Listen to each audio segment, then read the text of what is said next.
Welcome back to Grow Fit Florida. I'm Jermaine, and you can't tell by looking at these bananas, but I do grow food in West Central Florida, Zone 10A. First off, I want to say yes, I'm in West Central Florida, Zone 10A, and our trees took a hit, just like your trees. Our bananas, as you see, your bananas look the same way, I'm sure, as well. All our bananas look the same way. Some people got out of it and there's not as bad. That's just life. That's what it is. Everybody's backyard is different. Our mango trees, most of them has taken a hit. We had fruit on some of our mango trees and we don't have the fruit anymore. They've been hit. A lot of our blooms and a lot of our pinnacles are just, if I blow, it just crumble up like that. So that's what it is when you're growing tropicals in Central Florida. There's no escaping that. When my wife and I lived in South Florida, I remember we can grow anything we want. And you could just drive around in anybody's backyard. They're not even trying, a lot of people aren't even trying to grow food. They might have moved into a house that have these beautiful coconut trees and they don't even like coconuts, but it's nothing they can do because these are huge coconuts that's gonna grow whether they want them there or not. Same with your mangoes, same with your soursop. It is so tropical in South Florida, and you forget how easy you had it when you lived there and you move up to Central Florida. You forget. Central Florida, we have to earn everything. These cold days just completely wipe out so much of our progress that we made for our truly tropical trees. And you could just go online, and I'm sure you guys seen our entire community, everybody's backyard. We all got hit. Now, some of the things that my wife and I have learned throughout the years of living in Central Florida that has saved us, and we still have some fruit on a lot of our trees, actually. And a lot of our trees, they took a hit, but the methods and the steps we did actually helped them. You could tell they've been in a fight, but they're still good. And that's because of some of the steps that we've learned over the years, because we've lost so many trees because of cold like this. And we're like, never again. One of the things that I want to talk about in this video, and this is just a conversation I'm having. I just want to have a conversation with you guys. What I have learned is in Central Florida, the talk of planting your tropical trees 15, 20 feet apart is so nice in theory, but a lot of times your trees don't even have the opportunity to get that big, to need that space because of Januaries like this. You never know when you're gonna have a cold stretch like this. And it happens in Central Florida.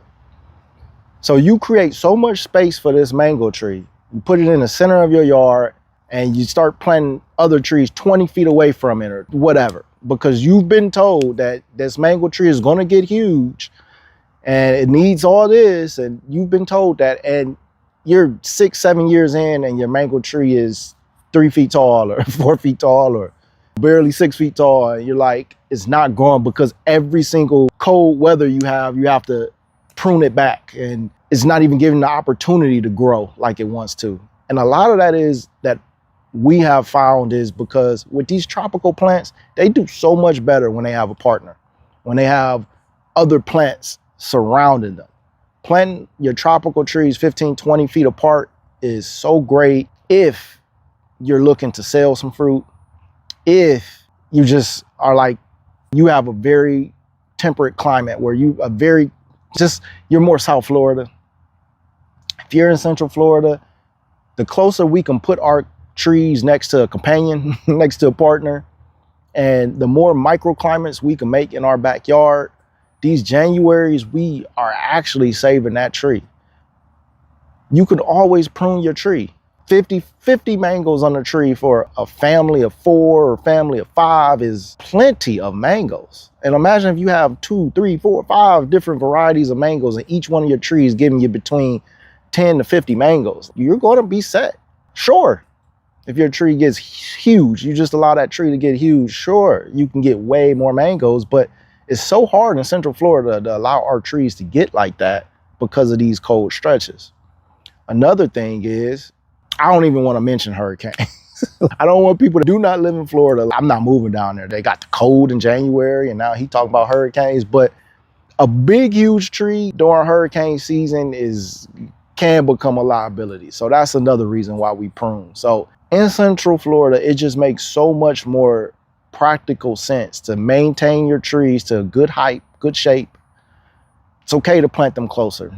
You don't need 15 feet, let's say 8 feet, 7 feet, 8 feet apart from each other, and just prune them, and it's really gonna help. Another thing that we have learned is the power of water. Man, these lizards are out.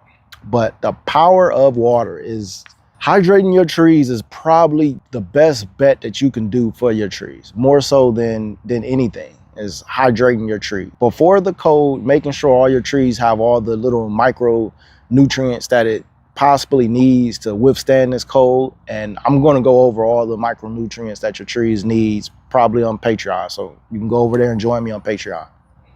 But having the micronutrients and having it completely hydrated very well, it gives it a fighting chance to actually survive these colder stretches.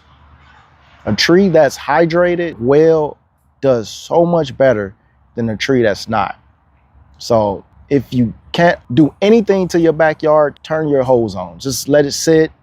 I know we've all been saying this for the longest, and I know there's so many people that still are like, I don't think that that's gonna help, just watering my trees, but it helps, especially if you got fruit on your tree, especially if you got panicles on your tree, especially if your trees are, you're a few months from seeing some flowers on your trees. It's so much that keeping them hydrated can actually do, and I don't wanna go too deep into it, but I'm not telling you to waste water or have a high water bill. I'm not telling you to just to do that. I don't have whatever water bill stock. I don't know. I'm not telling you for that. I'm telling you because we've learned and we've seen it with our own trees and our own plants. So just water your trees, family. Water your trees. Another thing that I'm going to say is that truly helps is having some type of frost cover for a lot of your trees, especially your smaller trees. Protecting them, putting some type of frost cover over it that's not plastic actually really helps. And you'll be surprised how during these times, if you just cover your trees, if you just spend a little bit of time to cover your trees, you'll be surprised how well they look afterwards. And you can notice the difference, especially, so if you have smaller trees, younger trees, you can do this, and you should do this because it allows them to get bigger. And when they're bigger, then that's when you have other problems. That's when all you can pretty much do is water, or you can build certain type of things with PVC pipes to block the wind. But when they're small, give them the opportunity to get a little bit bigger. Water your trees, water and protect them. Put that cloth over and protect them from that wind. And it goes a long ways just protecting your trees like that. Heat source. So if you're in a colder pocket of Central Florida, or your backyard is, if the weatherman or weatherwoman says 34 degrees and your backyard is going to be like 27, 28, having a heat source is really vital for you. And that heat source could be like C9 incandescent lights. So you'll string those lights first before you put your frost covers on. That can help. A heat source can be, you just have some different type of burners outside. It's just something that's going to provide some heat for yourself. You can have a fire pit going, something that's just going to increase that climate just a couple degrees. That's all you're looking for, 1 or 2 degrees, and it can go a long ways in your backyard. Now, when you do provide any type of heat, yes, you do want to monitor.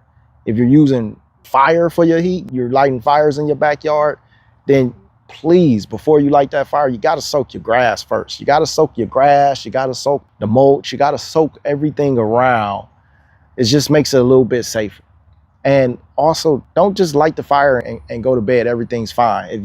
Look, I'm just talking about for myself. So do what you want to do, but we're all in this together. And the truth is, if you're going to light a fire in your backyard, then stay up all night. Watch your fire. I'm not saying you got to be outside in the cold, but you should have a direct line of sight with your fire, and you shouldn't be going to bed getting 8 hours of sleep because you don't know what that fire is going to do. Especially, look, we have trees. You're lighting a fire because you have multiple fruit trees and plants around, and you have mulch. You have wood everywhere in your backyard. So watch your fire. Don't just light it and go away. Watch your fire. Make sure that it's good. And the next day, during the day, that's when you get your sleep. So consider it, that's your third shift job. And nobody said growing these tropicals is going to be easy or not expensive. So it's just some things that I'm just thinking about that we can all use that to help our trees. Of course, there's more. I've already touched on all that. Just wanted to go over those. But here's the thing, don't get yourself down. Don't get depressed. You're going outside, you're seeing all that brown everywhere. Don't get depressed. I promise you, it's gonna get better. Most of all of our trees in our backyard are gonna survive this. Even they look like they're dead, they look like they're just or dying on you. They're not. They're not. They're gonna survive this. As soon as this little cold stretch is over with and we can get out and do what we all do best, and that's take care of our plants, take care of our trees, we're gonna bring them back. By the spring, you're gonna see so much new growth. By the summertime, it's gonna look like nothing ever happened in your backyard. It's gonna look great. So don't worry about that. I'm just saying, don't get so depressed and so down that just stops you from gardening or stops you from wanting to grow food. Don't. I'm looking out right now and I'm watching the butterflies everywhere. Our passion fruit vine, it got hit, but yet butterflies are still all over the passion fruit vine having their feast. So nature will come back.